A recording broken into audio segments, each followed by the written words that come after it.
అధ్యాయము 10వ వచనం. ప్రభువు దృష్టికి మిమ్మును మీరు తగ్గించుకొనుడి, అప్పుడు ఆయన మిమ్మును హెచ్చించును. అనేక విషయములు చెప్పిన తర్వాత యాకోబు అపోస్తలుడు చివరిగా చెప్పాలని ఆశపడిన విషయం ఏంటిది? ప్రభు దృష్టికి మిమ్మును మీరు తగ్గించుకోండి. ఒక హల్లెలూయా చెప్తావా? దేవుడు మాట్లాడిన ప్రతి ఒక్క విషయమనే దేవుడు మనకు తెలియచేసిన ఒక హెచ్చరికలాగే మనము తీసుకోవాలి. హెచ్చరిక పాటించిన వారు దీవింపబడుతుంది. కానీ చాలా మందికి ఉన్న ప్రాబ్లం ఏదంటే హెచ్చరిక ఏది పట్టించుకోను. ఒక మార్గంలో మనము సంచరించినప్పుడు, ఒక రోడ్డులో ప్రయాణం చేసినప్పుడు, ఆ రోడ్ వర్క్ కన్స్ట్రక్షన్ నడుస్తుండే వారు దానికి ముందుగా ఒక బోర్డు పడుతుంది, road is on construction, drive carefully. Road ట్రాఫిక్లో చూసుకుంటే ప్రతి ఒక్క కర్వ్లో, వంకరం ఉన్న స్థలములో, ప్రతి ఒక్క స్థలములో వారు దానికి తగిన సిగ్నల్ పెడుతుంది. ఫర్ ఎగ్జాంపుల్, ఇప్పుడు రోడ్డులో సెంటర్లో డివైడర్గా మధ్యలో రెండు భాగంగా డివైడర్ తయారు చేయలేకపోయినా లైన్స్ పెడుతుంది. ఆ లైన్స్లో మనకు కొందరికి తెలియక కూడా అదే ఓవర్టేక్ విషయంలో ఇప్పుడు చిన్న గ్యాప్ పెట్టి సింగిల్ లైన్ పెట్టుకుంటే, అంటే ట్రయాంగులర్ షేప్లో లేకపోతే స్క్వేర్ టైప్లో చిన్న చిన్న ముక్కగా బోక్స్గా సెంటర్లో పెట్టుకుంటే దానికి అర్థము అది అక్కడ ఎక్కడైనా మీకు ఓవర్టేక్ చేయవచ్చు ఆ రోడ్డులో. కానీ ఒక్క లైన్ మాత్రమే సెంటర్లో పోతుండే, అన్ని ప్లేస్లో ఓవర్టేక్ చేయకూడదు. మంచిగా అనిపిస్తే మాత్రమే ఓవర్టేక్ చేయాలి, అంటే సింగిల్ లైన్. ఒకవేళ రోడ్డు మధ్యలో వైట్లో రెండు లైన్ వేసుకొని పోతే ఆ ప్లేస్లో అస్సలు ఓవర్టేక్ చేయకూడదు. ఇదంతా ట్రాఫిక్ రూల్లో ఉన్నది. కానీ డ్రైవింగ్ నేర్చుకున్నప్పుడు, డ్రైవింగ్ లైసెన్స్ వచ్చినప్పుడు, డ్రైవింగ్ చేసినప్పుడైనా ఈ ట్రాఫిక్లో ఉన్న అన్ని నియమాలు ఏదియో చాలా మందికి అన్నీ తెలియదు, పాటించను.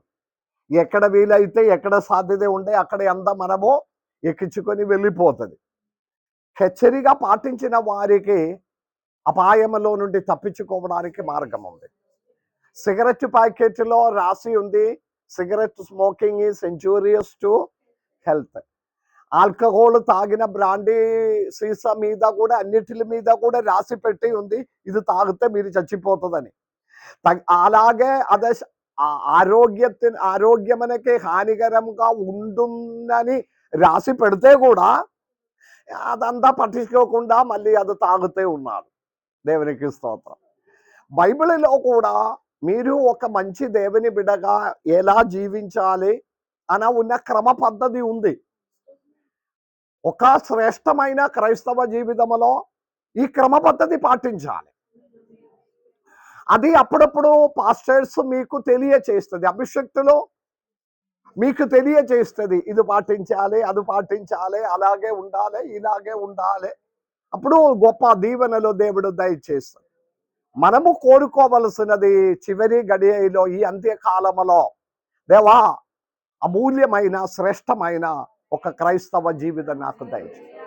ఈ లోకమనే ముగించిన తర్వాత నేను, నా కుటుంబము మీ రాజ్యములో కనపడాలి. హల్లెలూయా. నా కుటుంబంలో కొందరు నరకాగ్నిలో, కొందరు పరలోకములో కనపడకుండా నా కుటుంబం అందరూ మీ రాజ్యములో కనపడానికి ఉన్న కృప దయచేయండి దేవా. దాని కొరకు మనము ప్రార్థించాలి, వాక్యం వినాలి, అనుదినము వాక్యమని ప్రకారము జీవితమనే సరి చేయాలి. యాకోబు అపోస్తలుడు చివరిగా మనకు చెప్పి ముగించిన విషయము, దేవుని సన్నిధానములో మిమ్మును మీరు తగ్గించుకోవాలి. మిమ్మును మీరు తగ్గించుకోవాలి. ఇది మనము చేయవలసిన ఒక కార్యం. హల్లెలూయా. అలాగే మీరు చేసిన ఎడల ఉన్న లాభం ఏదంటే, దేవుడు మిమ్మును హెచ్చించు. అందరి ఎదుట, సమూహముల ఎదుట, జీవిత నిలవారములో, పిల్లల విషయములైనా, తల్లిదండ్రుల విషయములైనా, ప్రతి దానిలో దేవుడు మిమ్మను హెచ్చించేస్తుందని ఎంతమంది నమ్ముతున్నారు? దేవునికి స్తోత్రం. ఈ నమ్మిన వారందరూ ఈ వాక్యం వినిన తర్వాత మనము ప్రయత్నం చేసి చూడాలి. వాక్యం విని వెళ్ళిపోవడం మాత్రం కాకుండా ఆ వాక్యానుసారంగా మనము మమ్మును తగ్గించడానికి ఉన్న ప్రయత్నం చేయాలి. Praise the lord. దానికి ఎదురుగా మన లోపల రావలసిన గర్వమనే, ఈ తగ్గించడానికి మనసు లేకపోవడం ఉన్న కారణం ఏంటిది? మన లోపల ఒక గర్వము, అహంకారము, ఈగో మొదలవడం అన్నది. హల్లెలూయా. ప్రతి ఒక్క దేవుని బిడ్డ పాటించవలసిన ఒక విషయం, యేసయ్య దేవుడు తాను సిలువ వేయక మున్పు, గెత్సేమనే తోటలోనికి వెళ్ళక మున్పు, చివరి భోజనానికి పస్కా పండుగ కొరకు సిద్ధపడి శిష్యులని ముందుగా పంపించి, నా కొరకు పస్కా మీరు తయారు చేయండి అని చెప్పిన తర్వాత అక్కడ వెళ్ళి భోజనం అయిపోయిన తర్వాత వెంటనే యేసయ్య ఒక కార్యము దృష్టాంతం చూపించాడు. అందరు ఇక్కడ ఉన్నాడా?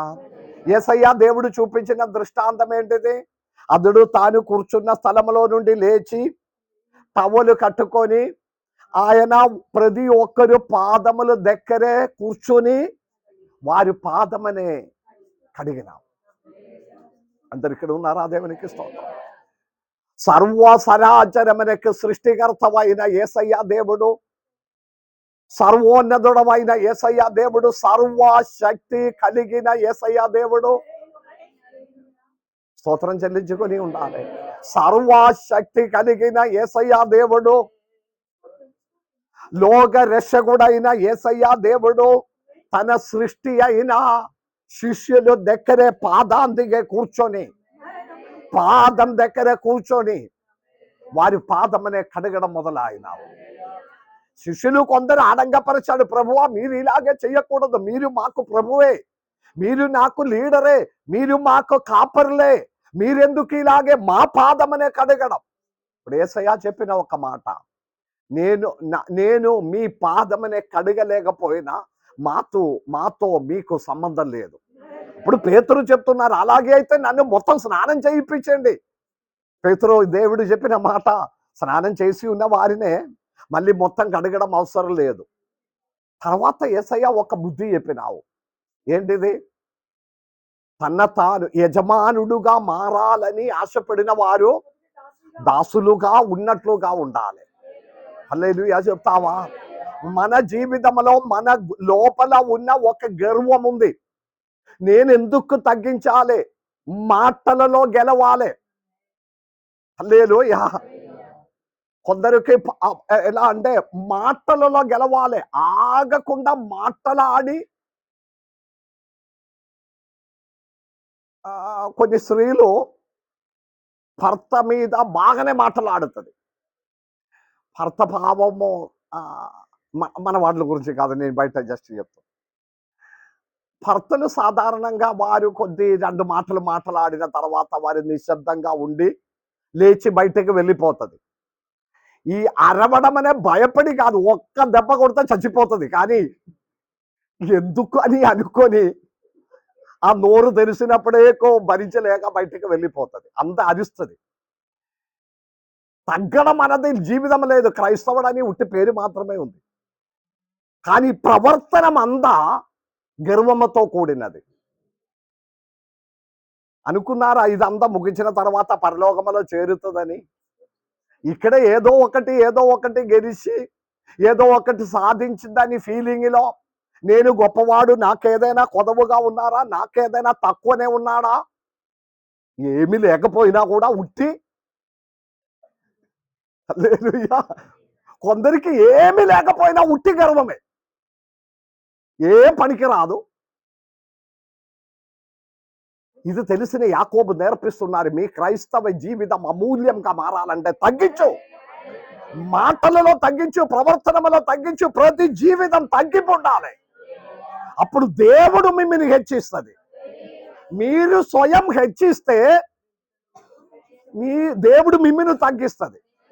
అర్థమైన వారి దేవునికి స్తోత్రం చెల్లించు. అందుకే దేవుని బిడలిని ఎంత మాత్రం కొట్టినా, ఎంత మాత్రం హింసించినా, ఎంత మాత్రం హత్య జరిగినా నోరు మూసుకొని ఉండడం కారణం ఏదంటే మనకు అడగడానికి ఒక దేవుడు ఉన్నాడు. ఒక దినము దేవునికి స్తోత్రం. ఆ ఒక్క ధైర్యం మనకుంది. దేవునికి స్తోత్రం. అది తెలిసిన యాకోబు అపోస్తలుడు నేర్పించినది ఏదంటే మీరు తగ్గించుకొనుడి, లోపల గర్వం రాకుండా జాగ్రత్తగా ఉండము. హల్లెలూయా. హన్న మాట్లాడినప్పుడు ఒక మాట ఉంది కదా తన ప్రార్థనలో, ఇక మీదట అది ఒకవేళ ఆ పాట పాడినప్పుడు, ఆ ప్రార్థన చేసినప్పుడు నేను అనుకున్నారు పెనీనే మనసులో పెట్టుకొని నన్ను చాలా హింసపరచాడు, చాలా వేదన పరచాడు. నేను అప్పుడెల్లా నోరు మూసుకొని ఉన్నాడు, ఎందుకంటే నాకు పిల్లలు లేదు కదా. ఓకే, మరి ఏం చెప్పాలి, ఏం చెయ్యాలి? దేవుడు నాకు కొందరు చెప్తున్నారు దేవుడు అన్యాయం చేస్తుందా లేదా అని. దేవుడు అన్యాయం చేసిన దేవుడు కాదు. హల్లెలూయా. మన జీవితంలో తెలుసుకోవలసినది, హన్నా సైలెంట్ గా ఉండిపోయినావు, కానీ హన్నా కన్నీలు ప్రార్థన ఆలగించిన ఒక దేవుడు ఉన్నారు. దేవుని బిడలారా, ఒక ధైర్యం మనసులో ఉండాలి. మనము విడిచిపెట్టిన కన్నీళ్ళకి ఒక్క దినము దేవుడు ప్రతిఫలమనే దయచేస్తాడు.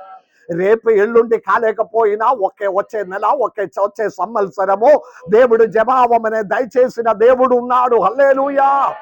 హన్న అది తెలుసుకొనినా ఆ జవాబం పొందిన హన్న తన ప్రార్థనలో తర్వాత నోరు తెలిసి చెప్పినది, ఇకను అంత గర్వంగా మాట్లాడకూడదు. ఒకవేళ పెనీనాయితో చెప్పినది కావచ్చు, లేకపోతే భవిష్యత్తులో రాబో దినములో ఉన్న క్రైస్తవ బిడలందరితో మాట్లాడినది కావచ్చు. అంత గర్వముతో మాట్లాడకూడదు. దేవుని బిడలారా, ఈ ఎస్తేరు గ్రంథంలో ఒక వేద భాగం చదవండి. ఈ ఈగో హేట్ అవడం వలన మనము తగ్గింపు పోతుంది. హల్లెలూయా. ఎస్తేరు గ్రంథం 1వ అధ్యాయం 12వ వచనం. ఎస్తేరు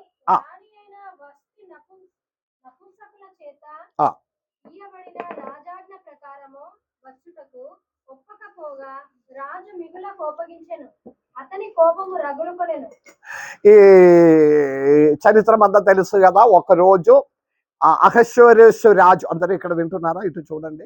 అహశ్వేరోషు రాజు ఒక పెద్ద విందు తయారు చేసి తన బ్యూటిఫుల్ వైఫ్నే, రాజ్ఞినే ఈ అందరిని పిలిచిన గుంపులోనికి పిలిపించి తన సౌందర్యమనే ఒకసారి అందరి ముందు చూపించాలని రాజు మందు తాగినప్పుడు అనిపించాడు. భర్త అయిన అహశ్వేరోషు రాజు వస్తీ రాజ్ఞిని పిలువమని చెప్పి మనిషిని పంపించినప్పుడు వస్తీ రాజ్ఞి ఆ పిలుపునే తిరస్కరించాడు. నేను రాను అన్నారు. వాస్తవంగా కొంచెము క్వాలిటీ ఉన్న ఏ స్త్రీ కూడా పోవడం సాధ్యం కాదు. మందు దాగి కూర్చున్న వారి మధ్యలోనికి పోయి తన సౌందర్యమనే ప్రదర్శించడానికి వస్తీరాజ్ఞి చేసినది తప్పని చెప్పడానికి ఎవరికి సాధ్యం కాదు. ఈమె పోవలేదు. అప్పుడు వెంటనే ఈ రాజు ఈగో హర్ట్ అయింది. ఒక భర్త అయినా నేను పిలిచినప్పుడు నా భార్య ఎందుకు రాలేదు? వెంటనే అందరు సపోర్ట్ చెప్పినావు. వెంటనే ఈ వస్తీ రాజ్ఞినే రాజ్ఞి అన్న స్థానంలో నుండి తీసేసిన. దేవుని బిడలారా, అనేక సారిలో రాజు కోపముతో కూడి తగ్గించడానికి ఉన్న మనసు రాలేకపోవడానికి ఉన్న కారణం అదే. మనము మాట్లాడినది, ఆలోచించినది, చేసినది కరెక్ట్ లేక అది తప్పని తెలిస్తే కూడా ఈగో హేట్ అవుతుంది. ఆ ఈగోను బట్టి తగ్గించడం సాధ్యం కాలేకపోవడం. హల్లెలూయా చెప్తున్నా. దేవుని బిడలారా, నేర్పించిన పాఠం ఏదంటే దేవుని సన్నిధానములో మిమ్మును మీరు తగ్గించుకొని ఉండండి. అప్పుడు ఆయన మిమ్మును హెచ్చించుతాడు. దేవునికి స్తోత్రం. ఈ మధ్యలో మధ్యలో బయటకు వచ్చిన ఈ ఈగో ఫీలింగ్ని కొంచెం కంట్రోల్ చేసుకుండే. హల్లెలూయా.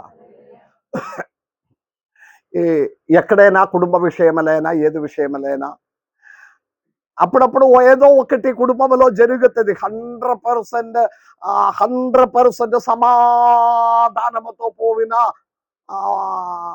కుటుంబం ఏమి లేదు. మా కుటుంబంలో కూడా అప్పుడప్పుడు చిన్న చిన్న కోపాలు ఇదంతా జరుగుతుంది. నేను కోపపడిన తర్వాత వెంటనే నాకే ఫీల్ అవుతుంది, అయ్యో నేను కొంచెం కోపపడింది కదా, మళ్ళీ చల్లార్చడానికి నేను అమ్మగారి వెనక తిరుగుతుంది. కొంచెం చల్లార్చాలి కదా. చెప్పిపోయినావు అమ్మగారికి హేట అయిందా లేదా, ఉన్నారా? ఓకే, హేట అయిందా లేదా, హేట అయిన దానినే చల్లార్చాలి. మళ్ళీ ఏమి అప్పుడు అంటే ఐస్ క్రీమ్ కొనాలా, మనం ఈరోజు వంట చెయ్యకండి, మనం ఆర్డర్ చేసుకుందాం అంటే ఏదో విధంగా కొంచెం చల్లార్చాలి కదా ఆ సిచ్యువేషన్. దేవునికి స్తోత్రం. నష్టమా అయినా ఆ సమాధానం అనే మరలా తీసుకురావాలి. ఒక హల్లెలూయా చెప్తావా? ఇది మన జీవితంలో రావలసిన తగ్గింపు. హల్లెలూయా. 100% ఎప్పుడు అలాగే ఉంటుందని కాదు, జరిగినా కూడా అది అర్థం తెలుసుకొని ఒక మాట సారీ చెప్తే కూడా పర్వాలేదు. ప్రత్యేకంగా భర్తలు ఒక్కసారి సారీ భార్యతో చెప్తే వారి ఐసులాగే కరిగిపోతుంది. దేవునికి స్తోత్రం. కానీ మన ఈగో పెట్టుకొని నేను భర్తయే, నేనెందుకు అలా ఉంటే ఆ సమాధానం పోతుంది. దేవునికి స్తోత్రం. హల్లెలూయా. కాబట్టి దేవుని బిడ్డలారా, దేవుని సన్నిధానములో మిమ్మును మీరు తగ్గించుకొనుడి. హల్లెలూయా. మొదటి రాజుల గ్రంథం 9వ అధ్యాయము 21వ వచనం. మొదటి రాజుల గ్రంథం 9వ అధ్యాయము 21వ వచనం. ఎవరైనా ఒకరు మొదటి రాజుల గ్రంథం 9వ అధ్యాయం 21వ, మొదటి సమూయేలు గ్రంథం 9వ అధ్యాయం 21వ వచనం. ఎవరైనా ఒకరు గట్టిగా చదవండి. అందుకు సౌలు, నేను బెన్యామీనుడు కానా? నా గోత్రం ఇశ్రాయేలు గోత్రంలో స్వల్పమైనది కాదా? నా ఇంటివారు బెన్యామీను గోత్రపు ఇంటివారిలో అల్పులు కారా? నాతో ఇలాగున ఎందుకు పలుకుచున్నావు అని. ఆమేన్. హల్లెలూయా. చాలా తగ్గింపుతో కూడిన సౌలు ఒక మాట. అందరు ఇక్కడ ఉన్నారా? కళ్ళు తెరిసి స్తోత్రములతో వాక్యం వినండి. హల్లెలూయా. వేద భాగం ఇంకే ఒకసారి చదవండి. 9వ అధ్యాయం మొదటి సమూయేలు గ్రంథం 9వ అధ్యాయం 21వ వచనం. అందుకు సౌలు, నేనొక్క బెన్యామీనుడు కాదా? నా గోత్రము ఇశ్రాయేల్ గోత్రములు అన్నిటిలో స్వల్పమైనది కాదా? నా గోత్రమైన బెన్యామిన్ గోత్రములలో ఇంటి వారందరిలో నేను అల్పుడు కాదా? హల్లెలూయా. నన్ను ఇంతగా హెచ్చించడానికి, ఇలాగే మాట్లాడడానికి నాకే యోగ్యత నాలో ఉన్నాడు. హల్లెలూయా. కీషు కుమారుడైన సౌల్,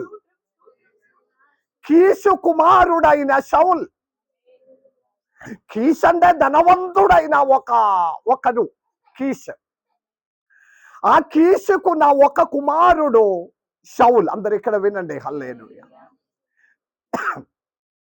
తాను ఒక సాహచర్యములో సమూయేలు ప్రవర్తనతో మాట్లాడిన, స్వయం పరిశోధన చేసి నేను ఎవరు, అతడు స్వయం తన తాను పరిశీలన చేస్తున్నారు. హల్లెలూయా. ప్రతి ఒక్క దేవుని బిడ్డలకి తగ్గింపు ఎలాగే రావాలంటే, నా వైపు చూడండి. మీ మాటల ద్వారా గెలవాలి.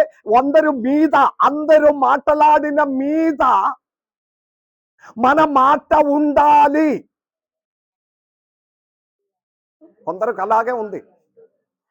నిన్న మేము అంతర్గామికి వెళ్ళినాం. అంతర్గామిలో ప్రార్థన జరిగింది. అంతర్గామికి వెళ్ళి ప్రార్థన కొరకు అక్కడే ఆ ప్రార్థన జరుగుతున్న ఇంటి వారి బయట రోడ్ సైడ్లో కారు పార్క్ చేయడానికి ప్రయత్నం చేస్తున్నా. నేను థామ్సన్ నేను కారులో నుండి, అమ్మగారు అక్షయ కూడా మాతో పాటు వచ్చాడు. కారులో నుండి దిగినప్పుడు కారు ఇట్లా బయటకి సైడ్లో పెట్టడానికి ఉన్నప్పుడు అక్కడ ఉన్న ఒక ఇంటి వారికి ప్రగారి గోడ ఉంది. ప్రగారి గోడ బయట అంతా మోరీలో ఆ సైడ్లో అంతా చెట్లు అంతా నిండి ఉంది. అప్పుడు కారు ఇట్లా తిప్పినప్పుడే వారు అన్నారు, మేము అక్కడ చెట్టు నాటి ఉంటుందని ఒక అమ్మ అరిచింది. చెట్టు నాటి ఉన్నా, అమ్మ నేను చూస్తున్నారని చెప్పి నేను బయటకు వచ్చి నేను థామ్సన్తో నెమ్మదిగా మళ్ళీ అక్కడ నుండి ఇంకా గట్టిగా అరిచింది, మా చెట్టు ఉందని చెప్పినావు కదా. ఆడవారి మాట కదా, మనము నోరు మూసుకొని పోతే, లేకపోతే ఆ ప్రాంతం అంతా వచ్చినట్లుగా అరుస్తుంది. జాగ్రత్తగా ఉండాలి. అమ్మా నేను చూస్తున్నారమ్మా, దానికే నేను బయట నిలబడుతున్నారని అన్నారు. అంతే అంతే. ఏంటిది, అడవి మధ్యలో ఉన్న ఒక మల్లెపూ చెట్టు, అది ఉట్టిగానే మొలచి వచ్చినది కావచ్చు. పూలు వస్తే దాని తల మీద వేసుకుందామని ఏదో ఒకటి. ప్రగారి గోడ లోపల కాదు, బయటే మోరీలో చెట్టుల మధ్యలో ఉన్నది. నేను చూసింది ఎక్కడ ఉంటుంది. ప్రపంచం అలాగే ఉంది. హల్లెలూయా. మాటలలో గెలవాలి. ఒక్కసారి మీరు ఎవరు అని తెలిస్తే స్తోత్రం చెల్లించడం లేదు. మీరు ఎవరు, ఏ స్టేజ్లో ఉంది, ఏ మార్గంలో ఉంది, ఏ పరిస్థితి ఉంది, మీ ఇంటి స్టాండర్డ్ ఏంటిది, మన కులం స్టాండర్డ్ ఏంటిది, మన బ్యాక్గ్రౌండ్ ఏంటిది అని తెలుసుకుంటే సౌలులాగా తగ్గిస్తుంది. హల్లెలూయా. సౌలులాగా తగ్గిస్తుంది. ఒక్క నిమిషం మన కుటుంబంలోనికి చూడాలి. ఈ వాక్యంలో నుండి నేను మాట్లాడుతున్నాను. స్వయం పరిశోధన చెయ్యాలి. ఉట్టిగానే గెలవాలి, గర్వం చూపించడానికి కాదు. ఉట్టిగానే నేను ఏదో సంథింగ్ అని భావించడానికి కాదు. నా స్టేజ్ ఏంటిది, నా యోగ్యత ఏంటిది, మా చదువు ఏంటిది, మా నాలెడ్జ్ ఏంటిది, నా కుటుంబం ఏంటిది, నా కుటుంబ బ్యాక్గ్రౌండ్ ఏంటిది, నా బ్యాక్గ్రౌండ్ ఏంటిది అని తెలుసుకొని నా తర్వాత సౌలు అదే చెప్తున్నారు. నేనెవరని నాకు తెలుసు, నా కుటుంబం ఏంటిదని నాకు తెలుసు. తన కుటుంబం గురించి చెప్తున్నారు. అందరు ఇక్కడ ఉన్నారా? హల్లెలూయా. తన కుటుంబం గురించి మాట్లాడుతున్నారు సౌలు. తర్వాత తన కులమును గురించి చెప్తున్నారు. హల్లెలూయా. హల్లెలూయా. ఇప్పుడు లోకంలో ఉన్న కులమును గురించి కాదు. మనుషులు గెలవడానికి ఏదో ఒకటి పేరు పెట్టుకుని ఉన్నారు. అదేమీ లేదు. దేవుని బిడ్డలు అందరూ యేసుక్రీస్తు రక్తములో ఒకటే. హల్లెలూయా. ఇక్కడ కులం లేదు, భేదం లేదు, ఏమి లేదు. యేసు ప్రభు రక్తములో మనం అందరం ఒకటే. దేవునికి స్తోత్రం. ఆ ఒక వాక్య ప్రకారము సౌలు తన కుటుంబము, తన బ్యాక్గ్రౌండ్, తన కండిషన్స్ అందరూ అతడు మాట్లాడుతున్నారు. దేవునికి స్తోత్రం. ఆ వేద భాగం మరి ఒకసారి కూడా చదవండి. నేను బెన్యామీయుడు కాదా? హల్లెలూయా. అంటే 12 గోత్రములో 12 గోత్రములో అది చిన్న గోత్రము బెన్యామీన్ గోత్రము. హల్లెలూయా. హల్లెలూయా. ఈ యాకోబుకి పుట్టిన 12 మంది పిల్లలనే 12 గోత్రంగా పరలోకం అంగీకరించి ఆ 12 గోత్రములో నుండి ఇశ్రాయేలునే, యూదా వంశస్థులనే దేవుడు ఏర్పరచి పరలోక రాజ్యములో కూడా 12 సింహాసనం వారి కొరకు దేవుడు ఏర్పరచి క్రైస్తవ సమూహములో ఆ దానిలో నుండి దేవుడు సిద్ధపరచినప్పుడు యాకోబు సంతతిలో రాహేలుకి పుట్టిన వాడు బెన్యామీన్. హల్లెలూయా. కథా చరిత్రం అంతా మనకు తెలుసు. యాకోబు తన ఇంటిలో నుండి పారిపోయి తన మామయ్య లాబాన్ ఇంటి దగ్గరికి వెళ్ళి వారి అక్కడే కాపురం ఉండి, హల్లెలూయా, చాలా అనుభవించిన తర్వాత, చాలా కష్టములు అనుభవించిన తర్వాత యాకోబు తన రాహేలునే, తన పిల్లలనే, లేయా తన పిల్లలని అందరినీ సమకూర్చుకొని పదనరామిలో నుండి దేవుని మాట ప్రకారం తన కుటుంబం బయలుదేరి వస్తున్నారు. అందరు ఇక్కడ ఉన్నారు. హల్లెలూయా. ఇక్కడ చిన్న ఒక పొరపాటు జరిగింది.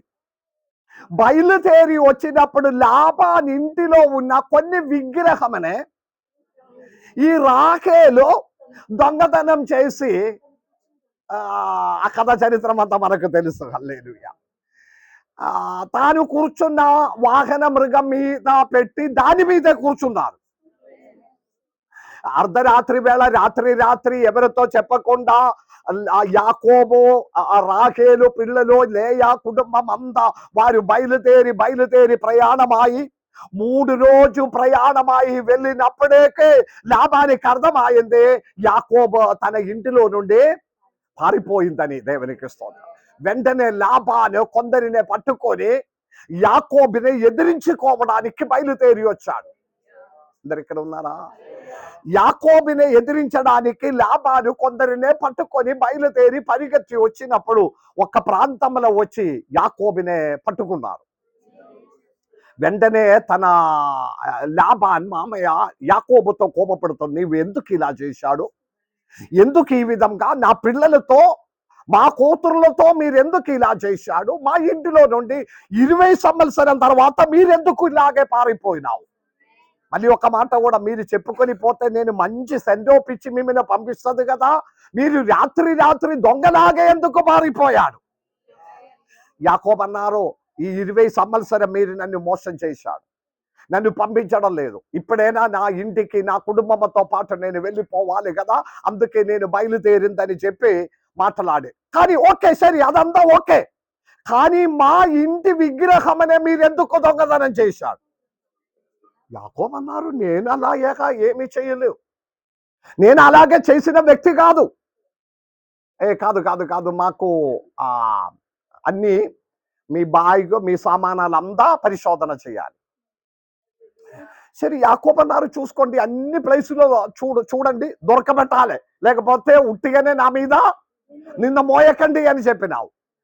అన్ని బాయిగా అన్ని లాబాను తనతో పాటు ఉన్న వారందరూ రౌడీస్ అందరూ కలిసి అన్ని వెదగిన దొరకట్లేదు. లాస్ట్ తన కూతురు అయిన రాహేలు దగ్గరికి వచ్చాడు. రాహేలు క్యామెల్ మీదే కూర్చున్నారు, వాహనం మీద కూర్చున్నారు. తన సామానాలంతా దాని మీద పెట్టి ఆ సామానాల మీద వాహనం మీద రాహేలు కూర్చున్నారు. తండ్రి దగ్గరికి వచ్చి, అమ్మా ఏమనుకూడదు, కానీ అన్ని నేను లేయబాగి అంత పరిశోధన చేసినా ఏం దొరకబెట్టలేదు, మినిమం ఇది కూడా చూస్తే బాగుంది. అప్పుడు ఈమె అన్నారు, డాడీ క్షమించండి,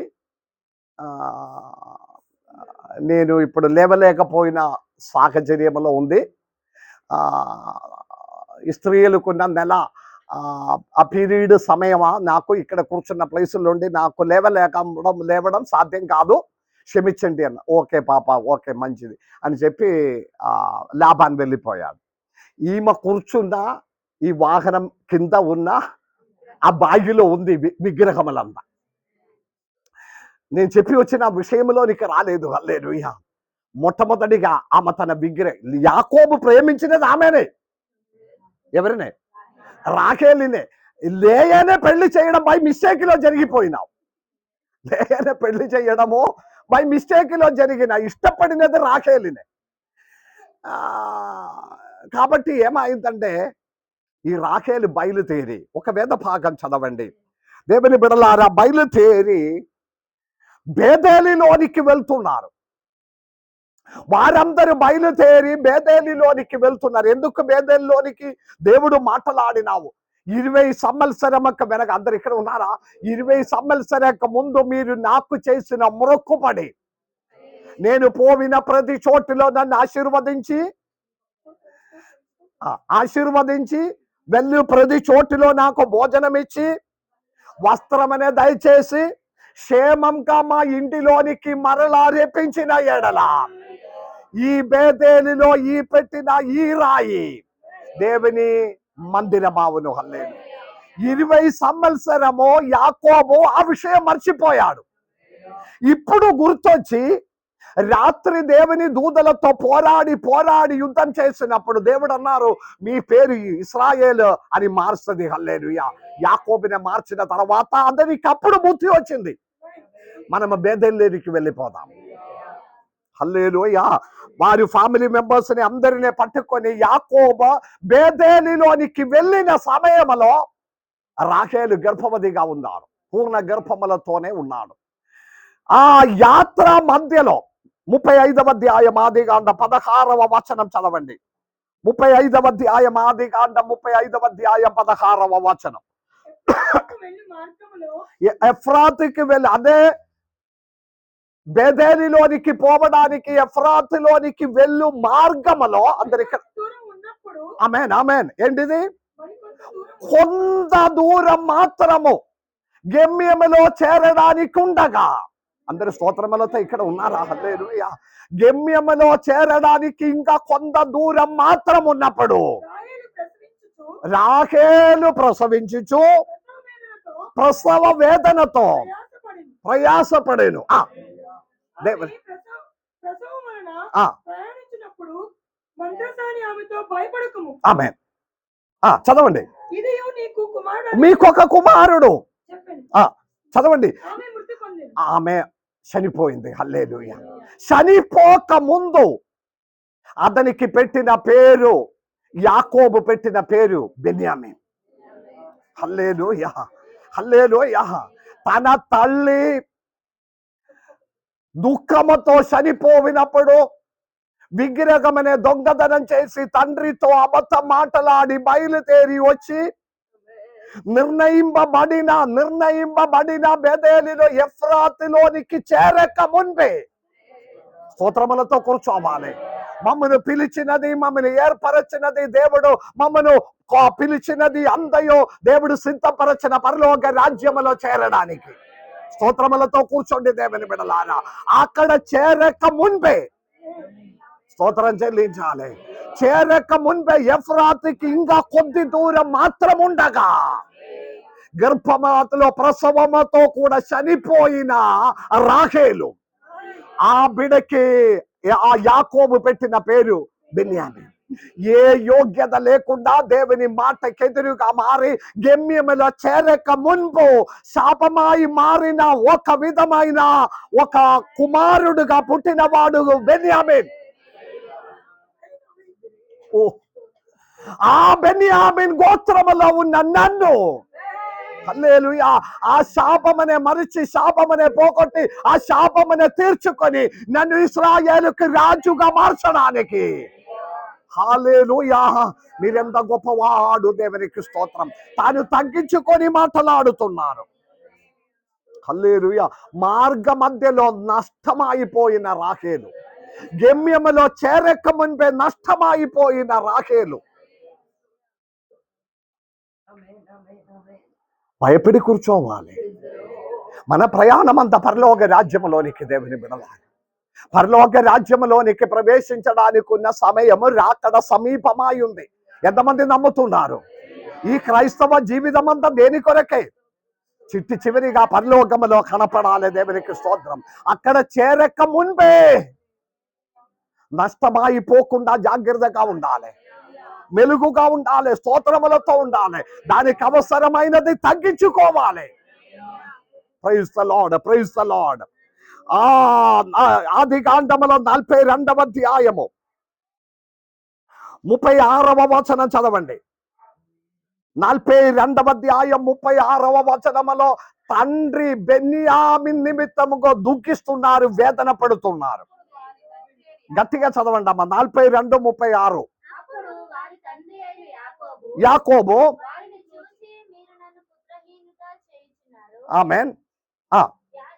యోసేపు లేడు, యోసేఫీ లేదు, షిమియోను లేడు, షిమియోను లేడు. మీరు మీరు బెన్యామీనును కూడా బెన్యామీనే కూడా తీసుకుపోయిన ఎడల. తండ్రియు నాకు ప్రతికూలముగా ఆమేన్. హల్లెలూయా. ఒకవేళ ఐగుప్తులోనికి యోసేఫ్ అని తెలియకుండా ఐగుప్తులోనికి నా ఏకైక కుమారుడుగా ఉన్న చిన్న కుమారుడైన బెన్యామీనే కూడా తీసుకువెళ్తే నేనెంత బాధపడుతున్నారు. యోసేఫ్ లేదు, యోసేఫ్ లేదు, షిమియోను లేదు, వారందరూ అక్కడ ఐగుప్తులో ఉండిపోయిన, ఎక్కడయో యోసేఫ్ అని తెలియదు. ఇప్పుడు మీరు బెన్యామీనే కూడా తీసుకువెళ్తే, మీరు కూర్చున్న విధానం అయితే ఈ చెప్పిన కథ ఏది ఎవరికి అర్థం కాదు. ఏ షిమియోను, ఏ యాకోబు, ఏ బెన్యామిన్. మీ కూర్చున్న విధానం చూస్తే ఏ కదలింపు లేదు. హల్లెలూయా. చిన్నగా చెప్పి అందులోనికి వస్తేనే ఏదైనా కొంచెము ఆత్మీక బలం. మీరు కూర్చుంటే వాక్యం ఇక్కడే ఆపండి అని దేవుని ఆత్మ తెలియజేసినట్లుగానే ఉంది. యోసేఫ్ ఐగుప్తులోనికి పోయి ఫారో సన్నిధిలో ప్రధానమంత్రిగా ఉన్నప్పుడు దేశమంతా భయంకరమైన క్షామం, ఎక్కడ కూడా భోజనం లేకుండా ఉన్నప్పుడు యాకోబు తన పిల్లలతో అన్నారు, మనకు భోజనం ఎక్కడ కూడా లేదు, మీరు ఐగుప్తులోనికి వెళ్ళండి, అక్కడ ఆహారం దొరుకుతుంది అన్నారు. డబ్బు పట్టుకొని శిష్యుల అంటే పిల్లలందరూ షిమియోను వారందరూ ఐగుప్తులోనికి వెళ్ళినప్పుడు తెలియకుండా యోసేఫ్ అక్కడ ప్రధానమంత్రి. హల్లెలూయా. యోసేఫ్ దగ్గర ఉన్నప్పుడు యోసేఫ్కి అర్థమైంది తన సహోదరుడే ఇదే అని. యోసేఫ్ అన్నారు, ఓకే మీకు ఎంతమంది ఉన్నారు? అప్పుడు సహోదరులు అన్నారు, మాకు 12 మంది ఉంది, దానిలో ఒకరు యోసేఫ్ని ఒక మృగము చంపేసింది, అతడు చనిపోయాడు, ఇంకా 11 మంది ఉన్నారు. కథా చరిత్రం అంతా చెప్పినప్పుడే యోసేఫ్ని అర్థమైంది ఇది నా సహోదరులు. అయినా కూడా యోసేఫ్ అన్నారు, మీరు చెప్పినది నిజమా కాదా అని తెలియ వరకు మీరు ఇంటికి పోయిన తర్వాత షిమియోని ఇక్కడ ఉంచిపో, లేకపోతే మీరు అబద్ధం మాట. షిమియోని అక్కడ పెట్టిన తర్వాత వారిని పంపించింది. వారు వచ్చి తండ్రితో అన్నారు, మనం ఎంత చెప్తే కూడా ఆ ప్రధానమంత్రి ఒప్పుకోవడం లేదు, ఐగుప్తు ప్రధానమంత్రి ఒప్పుకోవడం లేదు, షిమియోని అన్నయ్యనే కూడా అక్కడ దాచిపెట్టి ఉంది, ఇప్పుడు బెన్యామీనే తీసుకెళ్తేనే వదులుతుందని అన్నారు. అప్పుడు యాకోబు ఏడిసిన ఏడుపు బెన్యామిన్ గురించి. యోసేఫ్ చనిపోయాడు, షిమియోనే అక్కడే మీరు వదిలిపెట్టినావు, ఇప్పుడు బెన్యామీనే కూడా తీసుకెళ్తే అని తండ్రికి దుఃఖం కలిగ చేసిన వాడు బెన్యామిన్. హల్లెలూయా. ఇంకా చదవండి 43వ అధ్యాయం 34వ వచనం. 43వ అధ్యాయం 34వ వచనం. మరియు అతడు తన యొద్ద నుండి వారికి వంతులెత్తి పంపెను. బెన్యామీను వంతు వారందరి వంతుల కంటే 5 గొప్పది. వారు విందు అరగించి అతనితో కలిసి సంతుష్టిగా తాగిరి. ఏదైనా అర్థమైందా? హల్లెలూయా. బెన్యామీన్ కూడా తీసుకెళ్లాడు, వేరే మార్గం లేదు. యోసేఫ్ గట్టి ఆచి చెప్పాడు, ఈ షిమియోనే విడిచిపెట్టాలంటే బెన్యామీన్ కూడా మీరు బెన్యామీన్ ఉంటుందన్నారు కదా, ఇది నిజమా కాదా అని మాకు తెలుసుకోవాలి. వారు ఐగుప్తులో నుండి కనాని వరకు నడిచి వెళ్ళి తండ్రినే ఒప్పించి యాకోబునే ఒప్పించి బెన్యామీనే తీసుకెళ్లారు. బెన్యామీనే కూడా తీసుకువెళ్ళినప్పుడు సహోదరులందరినీ చూసినప్పుడు బెన్యామీన్ యోసేఫ్ సహోదరుడు, దగ్గర సహోదరుడు. చూసినప్పుడు యోసేఫ్ మనసు కొంచెం కనికరం అయింది. హల్లెలూయా. ఈ తగ్గింపు అనేది ఎక్కడ కూడా ఉన్నది. అందరికీ గిఫ్ట్ ఇచ్చి పంపించాడు, సరి అని చెప్పి వారి బాగిలోనికి పెట్టినప్పుడు తన దగ్గర సహోదరుడైన బెన్యామీన్ బాగిలో 5 ఎక్కువ పెట్టింది. హల్లెలూయా. అది మరి ఒక ప్రాబ్లం అయింది. వెళ్ళిన దారిలో వారి అది బాగి అంతా విప్పినప్పుడు బెన్యామీన్కి ఎక్కువ కనపడింది. వెంటనే పోలీసు వారిని పంపించాడు, మీరు ఎక్కువ తీసుకుపోయినావని చెప్పి. మళ్ళీ ఇదంతా హల్లెలూయా. బెన్యామీన్ గురించి ఇది ఇప్పుడు కథ ఏంటిది? హల్లెలూయా. సౌలునే రాజుగా చేసినప్పుడు అందరిలో చిన్నవాడుగా, చిన్న చూపు చూపిన వాడుగా, గోత్రములో చిన్న గోత్రంగా ఉన్న బెన్యామీనే, హల్లెలూయా, ఆ గోత్రములో ఉన్న సౌలునే రాజుగా దేవుడు ఏర్పాటు చేయడం. వేరే 12 గోత్రములు లేదా? అందరు ఇక్కడ ఉండాలి. హల్లెలూయా. వేరే 12 గోత్రములు లేదా? రూబెన్ గోత్రం, గాదు గోత్రం, యెహూదా గోత్రము, నాప్తాలి గోత్రము, ఎఫ్రీం గోత్రము, ఎన్ని గోత్రములు శ్రేష్టమైనది ఉన్నది. కానీ అన్నిటిలో చిన్న గోత్రమైన బెన్యామీన్ గోత్రములో ఉన్న సౌలునే దేవుడు రాజుగా ఏర్పాటు చేశాడు. దానికి ఒకే ఒక కారణము, తన జీవితంలో ఉన్న తగ్గింపు. హల్లెలూయా. ఆ మాటలలో ఉంది. హల్లెలూయా. ఆ మాటలలో ఉంది, నేను అన్ని గోత్రములలో స్వల్పమైన గోత్రం. హల్లెలూయా. హల్లెలూయా. అన్ని గోత్రములో స్వల్పమైన గోత్రం. ఎన్ని గోత్రములమ్మా? మొత్తం ఎన్ని గోత్రములు? 12 గోత్రములో చిన్న గోత్రము ఈ బెన్యామీన్ గోత్రం. హల్లెలూయా. ఆ బెన్యామీన్ గోత్రములో హల్లెలూయా చిన్న కుటుంబం సౌలు కుటుంబం. హల్లెలూయా. ఈ 45వ అధ్యాయం 22వ వచనం చదవండి. 45వ అధ్యాయం 22వ వచనం ఆదికాండం.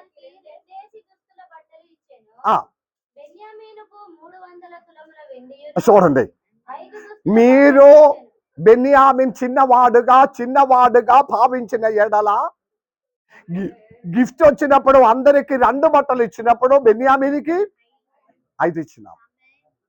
హల్లెలూయా. మీరు ఎక్కడ చిన్నవాడుగా మిమ్మల్ని భావించిన ఎడల, మీరు చిన్నవాడుగా వారి మీద ద్రొబ్బి పక్కన పెట్టిన ఎడల, అందరు ఇక్కడ ఉన్నారు, అర్థం అవుతుందా? ఏదో ఒక కథ చెప్పినట్లుగా కూర్చోకండి, చేతులెత్తి స్తుతించుకొని ఉండాలి.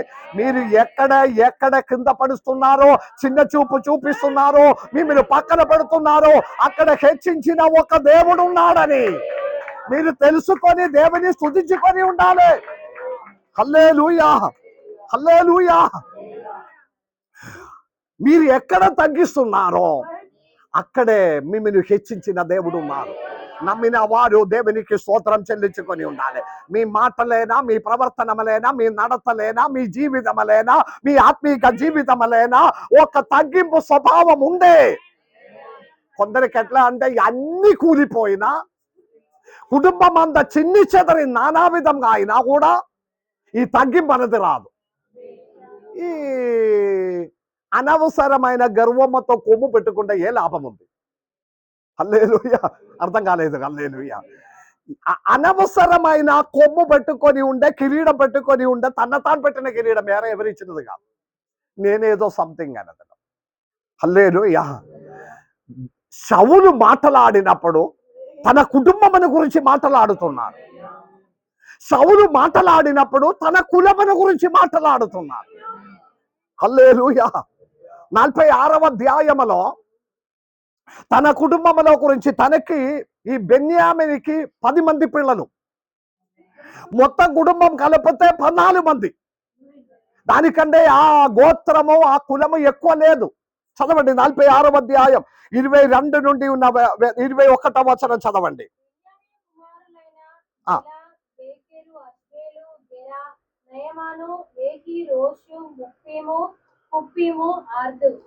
యాకోబునకు రాహేలు కలిగిన కుమారులకు వీరందరూ 14. హల్లెలూయా, హల్లెలూయా. బెన్యామీనికి మొత్తం కలిపి 14 మంది ఉన్నారు. దేవునికి స్తోత్రం. హల్లెలూయా. అందుకే మిగిలిన 11 గోత్రముల కంటే నా గోత్రము చిన్నది. ఈ 10 మంది పిల్లలు, వారి మనవరాలు అందరూ కలిసి ఉండే కూడా అన్ని గోత్రముల కంటే బెన్యామీన్ గోత్రం చిన్నది. ఎవరు స్తోత్రం చెల్లించడండి. ఒకవేళ మనము అనవసరంగా మాట్లాడుతుంది, కొందరు మాట్లాడినప్పుడు నా కుటుంబం అంతా కలిసి వస్తే ఒక 150 మంది ఉన్నారు, పుట్టిగానే హెచ్చించిన వారు ఉన్నారు. మా కుటుంబం అంతా కలిస్తే 150 మంది ఉండవచ్చు, 100 మంది ఉంటుంది. కానీ ఒక పూట ఆహారం మనకి లేకపోతే ఇవ్వడానికి ఎవరు లేదు. ఒక బాధలు కలిగితే వచ్చి హెల్ప్ చేయడం, ఉట్టిగానే చెప్పడమే 100 మంది ఉంది, 150 మంది ఏ ప్రయోజనం లేదు. సో ఈ స్తోత్రం పోయింది. ఇప్పుడు ఈ ఉట్టిగానే ఇలాగే హెచ్చించుకొని చెప్తే ఏ లాభం ఉంది? దగ్గర ఉన్న వారం. హల్లెలూయా. నేను ఇప్పుడు చెప్పినది మేము ఇంటి వారందరినీ విడిచిపెట్టి రామగుండంలో వచ్చినాం. నాకున్న చుట్టాలు, రక్త సంబంధులు, ప్రియులు, సహోదరులు అంతా మీరే. హల్లెలూయా. బాధ వచ్చినా, బాధ కలిగినా, సంతోషం వచ్చినా, దుఃఖం వచ్చినా, వేదనలు వచ్చినా, ఒకవేళ మాట్లాడి ఫోన్ చేసి కేరళ నుండి వారందరూ ఒక్కొక్కరు బయలుదేరి వచ్చినప్పుడు నెలే అవుతుంది. అవసరం ఉండే దేవుని రక్తబంధమే గొప్పది. హల్లెలూయా. ఆత్మీక రక్త బంధము కంటే బలమైనది. నేను నేర్చుకొని ఒక పాట, నా జీవితంలో ఆత్మీక బంధము, ఆత్మీక రిలేషన్స్ ఆ బ్లడ్ రిలేషన్ కంటే గొప్పది. వారి ఏ సాహచర్యములైనా మనతో పాటు నిలబెడుతుంది. దేవునికి స్తోత్రం. అందుకే వారు 14 మంది కలిపి ఉన్న చిన్న గోత్రములో ఉన్న వాడని సౌలు ఒప్పుకున్నారు. మన విషయం ఏంటిది? సౌలునే రాజుగా చెయ్యడానికి పిలిచినప్పుడు సౌలు స్వయం చెప్తున్నారు, నేను బెన్యామీను అన్ని గోత్రముల కంటే చిన్న గోత్రము. ఒప్పుకున్నారా? ఈ రాత్రి కాలం ఒక మార్పు, ఒక చేయించే, ఒక తగ్గింపు జీవితంలో ఎప్పుడో జరిగిన ఎడల ఆ చిన్న కులములో, చిన్న కుటుంబంలో నుండి మిమ్మల్ని ఉన్నతంగా మార్చడానికి దేవుడు సమర్థుడు. హల్లెలూయా. ఇశ్రాయేలులో మొట్టమొదటి రాజుగా, అందరు ఇక్కడ ఇశ్రాయేలుకి మొట్టమొదటి రాజుగా ఎవరినే ఏర్పాటు చేయాలి అని పరలోకం నిర్ణయం చేసినప్పుడు అందరిలో చిన్నవాడు దగ్గరికి, అన్ని గోత్రములో చిన్న గోత్రమైన బెన్యామిన్ గోత్రములో, ఆ బెన్యామిన్ గోత్రములో ప్రతి కుటుంబములో చిన్న కుటుంబం, ఆ కుటుంబంలో ఉన్న కీషు కుమారుడైన షౌలు మీద పరలోకం లక్ష్యం ఉంచినాము. కన్ను ఈ రాత్రి కాలం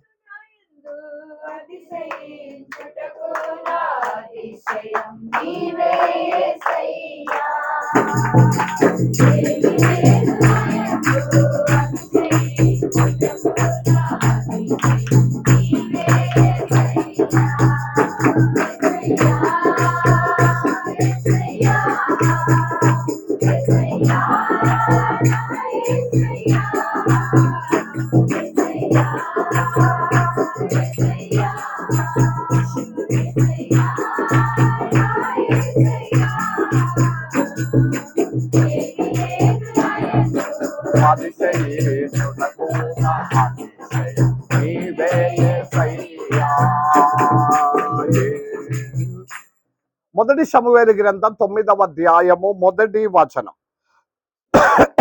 మొదటి సమూయేలు గ్రంథం 9వ అధ్యాయము మొదటి వచనం.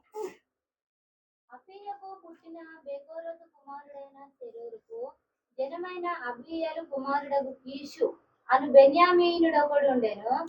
కీషు భాగ్యవంతుడగు ఒక బెన్యామీనీయుడు. మరి ఒకసారి కూడా చదవండి మొదటి వచనము. అబీయకు పుట్టిన బెకోరతు కుమారుడైన సెరోరుకు జనమైన అబీయేలు కుమారుడగు కీషు అని బెన్యామీనుడు ఒకడు ఉండెను. ఆమె భాగ్యవంతుడైన బెన్యామీను. హల్లెలూయా, హల్లెలూయా. ధనవంతుడైన భాగ్యవంతుడైన ఒక బెన్యామిన్ గోత్రములో ఉన్న తండ్రి కుమారుడు సౌలు. ఈ దేవుడు ఒక ఏర్పాటు రావడానికి కొన్ని యోగ్యత ఉండాలి. హల్లెలూయా. మన జీవితము ఇష్టానుసారంగా జీవించి ముగించి వెళ్ళిపోతే దేవుడు సిద్ధపరచిన ఈ దీవెనలు ఒకవేళ పొందలేకపోతుంది.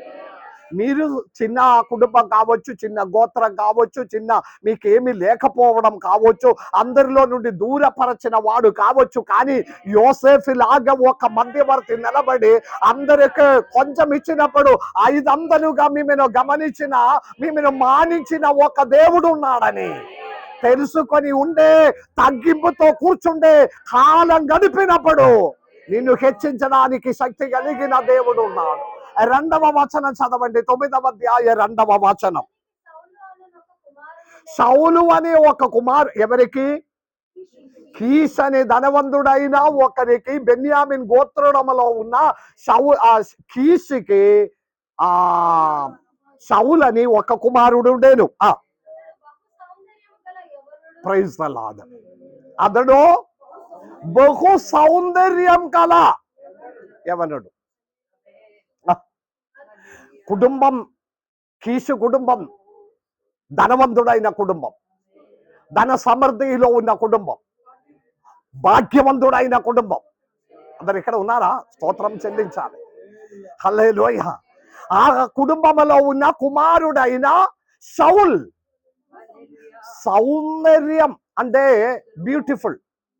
ఈ జెంట్స్కి బాయ్స్కి సాధారణంగా బ్యూటిఫుల్ అన్న మాట ఎక్కడ కూడా వాడను.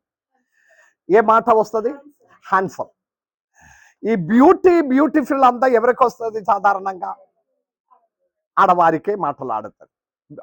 షీఈస్ బ్యూటిఫుల్ అన్నమాట. కానీ ఒక మగవాడికి బ్యూటిఫుల్ అని చెప్పాలంటే సాధారణమ కంటే ఉన్నతమైన స్మార్ట్నెస్ ఉంటేనే, హ్యాండ్సమ్ గా ఉండే వారికి కూడా వాడుకొనిన మాట బ్యూటిఫుల్ అన్నమాట. అంటే సాధారణ యవనస్తులకు ఉన్న దానికంటే అధికమైన హ్యాండ్సమ్ గా మారిన వాడైన సౌల్. అందరు ఇక్కడ ఉన్నారా? గర్వించడానికి మళ్ళీ ఏం అవసరం ఉంది? స్వయం గర్వించడానికి, ఇష్టానుసారంగా నడవడానికి, ఇష్టానుసారంగా జీవించడానికి, దేవునికి లోపడకుండా తన ఇష్టం అని చెప్పి ఏదో ఇప్పుడు ఏమి లేకపోయినా కూడా గర్వించి నడిచిన వారమే. కానీ సౌల్ అలాగే కాదు. దేవునికి స్తోత్రం.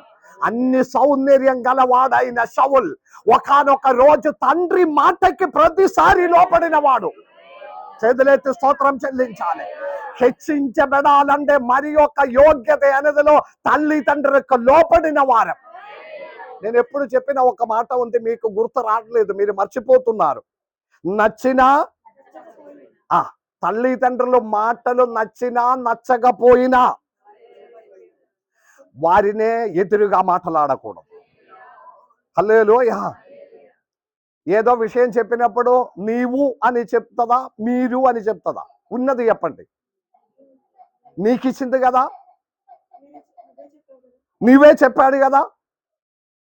ఎంత రెస్పెక్ట్ లేకుండా తల్లిదండ్రులతో మాట్లాడుతున్నారు. నాకు తెలుగంతా తెలియదు. రెస్పెక్ట్ ఎలా మాట్లాడే? మీకు ఇచ్చింది కదా, మీతో మాట్లాడింది కదా, మీరే చెప్పినావు కదా. ఇదంతా పోయినావు అన్న నోటిలో లేవు. గర్వమే. ఈ రోజైనా మారండి. అలవాటు లేకపోతే అలవాటు పడాలి. క్రైస్తవ జీవితం మాట అదే. అలవాటు లేకపోతే అలవాటు చేసుకోవాలి. ఇదే మార్పు అని వస్తుంది. ఒక్క రోజు పెద్దదైతే అక్కను పిలవాలి. పిలుస్తుందా? నేనెందుకు తగ్గించాలి, నేనెందుకు తగ్గడం? అంటే ఉట్టి క్రైస్తవుడే, ఉన్నతమైన క్రైస్తవ జీవితం కూడా లేదు. థామ్సన్ ట్రీసా ఎప్పుడు అప్పుడప్పుడు ఒక వారం ఉంటే వారి గొడవలు మొదలు అవుతుంది. నీ వద్దకు వచ్చాడు, నిన్ను పెళ్లి చేసి పంపించింది కదా, వెళ్ళిపో, ఇక్కడ ఇది నా ఇల్లు, నేను ఏదో కొంచెం ఎగిరించడానికి మాట్లాడదు. ఎంత కోపంతో మాట్లాడినా కూడా అక్క అని తప్ప ఒక్క మాట కూడా పిలువను. పిలిస్తే నేను కొట్టి పడేస్తాను. హల్లెలూయా. గౌరవం ఇవ్వాలి. ఇదంతా మనము నేర్చుకోవలసినది. సౌలు తండ్రి మాటకి లోపడిన వాడు. హల్లెలూయా. ధనవంతుడు, అన్ని విధంగా ఆశీర్వదింపబడిన కీషు ఒకానొక రోజు తన ఇంటిలో నుండి 3 గాడిదలు తప్పిపోయినావు. కొన్ని గాడిదలు తప్పిపోయినావు. వెంటనే సౌలునే పిలిచాడు. ఇప్పుడే జిమ్కి పోయి వచ్చాడు. 6 ప్యాక్ వరకు 8 ప్యాక్ వరకు తయారు చేస్తున్నావు. 6 అయిపోయింది, మళ్ళీ 8 వరకు. మామూలుగా ఉన్న సౌందర్యం కంటే ఎక్కువగా సౌందర్యం ఉన్నవాడు. హల్లెలూయా. హైట్, బాగా హైట్, ఎత్తు. తండ్రి పిలిచి సౌలుతో, ఎడా ఈ గాడిద వెనకపో. ఆహా, నేను పోవాలా? నేనా? ఇంతమంది పని మనుషులు ఉన్నప్పుడు వారినే పంపు. నీకు మొబైల్లో రాసుకొని ఉండాలి. దేవునికి స్తోత్రం. నాకు వేరే పని ఉంది. ఏ పని? 6 కాదు, ఇప్పుడు 8లోని. వేరే ఎవరినైనా పంపు. ఇంతమంది ఉన్నప్పుడు నేనెందుకు పోవాలి? దేవుడు నిన్ను ఉన్నతంగా మార్చాలంటే తల్లిదండ్రులు మాటకి లోబడి ఉండాలి. హల్లెలూయా. సౌలు వెంటనే ఒక పని మనిషినే తీసుకొని బయలుదేరినావు. హల్లెలూయా. హల్లెలూయా. మీరు ఎక్కడ తగ్గింపబడుతుందో అప్పుడు దేవుడు మిమ్మల్ని హెచ్చించడం మొదలవుతుంది. మీరు జీవితంలో ఎప్పుడు విధేయత ఇటు విధేయత కలిగి తగ్గింపు జీవితంలోనికి ఎప్పుడు వస్తున్నారో దేవుడు మెట్టుగా ఉన్నతమైన స్థానంలోనికి దేవుడు నడిపిస్తుంది. యోసేపు తగ్గింపు జీవితం ఉన్నందువలన ఎన్ని కష్టాలు అనుభవించిన ఐగుప్తులో రాజుగా, ప్రధానమంత్రిగా దేవుడు మార్చినాం. అనేక సార్లు మాటలో గెలవాలని మీరు ఆలోచిస్తున్నారు కదా. మాటల్లో గెలవాలని తగ్గింపు ఉండాలి. పరిశుద్ధ బైబిల్ నేర్పించినది జీవితంలో గెలవాలంటే జీవితంలో మనము తగ్గింపులోనికి ఉండాలి. తండ్రి మాటకి విధేయత కలిగి సౌలు బయలుదేరినావు. దేవునికి స్తోత్రం. కథా చరిత్రం ధారాళంగా ఉంది. దేవుని మనము హెచ్చించడానికి ఉన్న యోగ్యతలో ప్రాముఖ్యమైనది తల్లిదండ్రులకు విధేయత కలిగి ఉండాలి. హల్లెలూయా. అనేక విషయములు ఉంది. గాడిద కొరకు బయలుదేరినావు. తర్వాత 3 రోజు వెదగిన, అందరు ఇక్కడ నేను చెప్పి ముగిస్తాం. 3 రోజు వెదగినావు, గాడిదను దొరకబెట్టలేనప్పుడు షౌలు మనసులో, ఈ యవనస్తుడు మనసులో ఏమొచ్చింది? రే ఆ పని మనిషిని పిలిచి, రే మనం వెళ్ళిపోదాం, తిరిగిపోదాం, గాడిదనే దొరకబెట్టలేదు, అందరు చెప్పుకొని ఉండండి, మనం వెళ్తాం. వెళ్ళలేకపోతే డాడీ నా గురించి బాధపడుతుంది, నాకేం కాదు కానీ నా గురించి నా డాడీ బాధపడుతుంది. 3 రోజు అయింది, నా కుమారుడు పోయి ఏమాయిందో ఎలా అయిందో తెలియదని నా డాడీకి బాధ పెట్టకూడదు. కూర్చున్న దేవుని బిడలారా, తల్లిదండ్రులకు బాధ పెట్టకూడదని ఆలోచించిన వారు ఎంతమంది ఉన్నారు? దేవుడు హెచ్చించడానికి ఉన్న ఆ బేసిక్ క్వాలిటీ అదే. తల్లిదండ్రులకు బాధ పెట్టకూడదు, మనం వెళ్ళిపోదాం. అంటే ఇంకా కొన్ని విషయాలు ఉంది, మనం రేపు ధ్యానించుకుంటా. శ్రేష్టమైన కొన్ని అంశాలు ఉంది. కానీ ఈ అందయు కలిగి ఉన్నందువలన దేవుడు అదిని ఏర్పరిచాడు. హల్లెలూయా. మీరు అడుగు పెట్టిన ప్రతి అడుగు, మీరు పెట్టిన ప్రతి స్టెప్ నిన్ను రాజసింహాసనములోనికే నడిపిస్తున్నారు. కిందకి కాదు, పైకి నడిపించిన దేవుడు. అర్థమైన వారు మాత్రం దేవునికి స్తోత్రం చెల్లించండి. తండ్రి మాటకి లోబడి విధేయత కలిగి ఉన్న వారు పెట్టిన ప్రతి అడుగునే ఉన్నతంగా మార్చడానికి. హల్లెలూయా. ముందుకు వెళ్ళినప్పుడు మధ్యలో ఒక మాట చెప్తాం. సమూవేలు సమూవేలు షౌలుతో చెప్పిన ఒక మాట ఉంది. మీకు నష్టమాయిపోయినదంతా, అంటే గాడిద గురించి, నష్టమాయిపోయినదంతా మీ ఇంటిలోనికి చేరుతుంది. నమ్మిన వారి స్తోత్రం చెల్లించండి. మీకు నష్టమాయిదందయో తిరిగి ఇవ్వడానికి దేవుడు సమర్థుడు. నమ్మిన వారు దేవునికి స్తోత్రం చెల్లించండి. మాత్రం కాదు, నిన్ను రాజుగా మార్చబోతున్నారు. మీకు కావలసినది తగ్గింపు ఉండాలి, తల్లిదండ్రులకు మాటకి లోబడి ఉండాలి. ఇంక కొన్ని అంశాలు ఉంది. దేవుని చిత్తమైతే మరలా మనము ధ్యానించుకుందాం.